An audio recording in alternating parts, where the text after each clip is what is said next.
from the Lakeside Newsroom of the Henrico Citizen, your hometown news source since 2001. This is the Henrico News Minute with publisher Tom Lapis.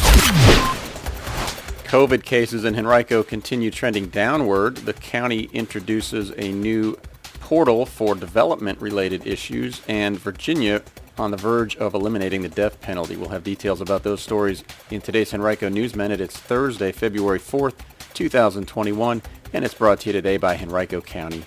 And now for the news. New COVID cases in Henrico County continue to drop on a day-to-day basis. The county reported just 102 new cases yesterday. That's one of its lowest single-day counts so far this year. The 7-day moving average also has fallen to 147 daily new cases. There were 2 new hospitalizations reported yesterday in Henrico related to the virus. Henrico's 7-day PCR positivity percentage is down to 10.6% as of January 30th, and its rapid testing positivity percentage has fallen below 7%. That's a rate not seen there since November. Almost 38,000 doses of COVID vaccine have been administered in Henrico to county residents, according to the Virginia Department of Health. More than 5,700 Henricoans have received both doses of the vaccine.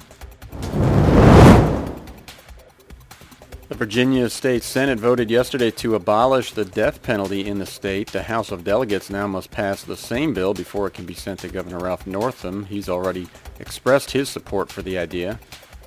The Senate bill was sponsored by Scott Surville, a Democrat of Fairfax, who's also a criminal defense attorney. He said he pushed for the bill for several different reasons, including the 174 people who were sentenced to death before later being exonerated. He said abolishing the death penalty would save the state money. The Virginia Criminal Sentencing Commission prepared a report last year saying that it would cost $72,000 to move the 2 people who were on death row at that time. Removing the Capital Defenders Service alone would save Virginia several $1 million, according to Surville. A few Republicans spoke against the bill in an attempt to clarify their pro-life positions. Mark Obenshane of Harrisonburg refined his position by saying that he only supports innocent lives. Senator Richard Stewart of Stafford said he objected because some people are just rotten to their core. Henrico's Siobhan Donovan first implied that she was going to vote in support of the bill, citing her pro-life views, but later pointed to the failure of Republican amendments being included in the bill as her reasoning for not supporting it. Now in the House, Delegate Mike Mullen has a similar bill and said yesterday, quote, "We are 2 days away from being the first state in the South to eliminate the death penalty," end quote. Henrico County is launching a one-stop online portal for residents and developers to make and track zoning complaints, apply for building permits, submit plans, and pay fees. The new Build Henrico web page at henrico.us/build is designed to incorporate the efforts of more than 300 employees across 17 county agencies in an attempt to transform the way the county interacts and conducts business with its customers, according to county officials. It also seeks to reduce the amount of paper copies and the number of trips that Henrico residents, builders, and others have to make to the county's government centers. The first phase of the site is a section on zoning code enforcement and annual inspections. It'll launch Tuesday, February 16th. Residents and businesses will be able to report neighborhood concerns like potholes and properties with tall grass and weeds, among other complaints. The second phase of the page is targeted for a springtime launch. It'll enable builders to complete tasks like applying for building, electrical, and other permits, estimating fees, requesting inspections, and acquiring certificates of occupancy. The final phase will be implemented next year. It'll facilitate the submission of development plans. Henrico 4-H will offer 3 virtual special interest clubs this spring to help youngsters explore animal science, the Mars Base Camp, and water through hands-on activities. The registration deadline for each is Wednesday, February 24th. You can learn more about all 3 at our website, henricocitizen.com, by clicking on Community and then looking for this article. Registration links are included. Henrico Police are seeking the public's help in identifying and locating the man they believe is responsible for the robbery of a retail business in the 3700 block of Mechanicsville Turnpike. It happened on Monday. Police said the man entered the business and demanded cash from the register while displaying a handgun. He is described as a white male between 5'6" and 5'7", weighing between 150 and 160 pounds, believed to be 30 to 40 years old. You can see pictures of him on our website, henricocitizen.com, by clicking on News and then Crime and looking for this article.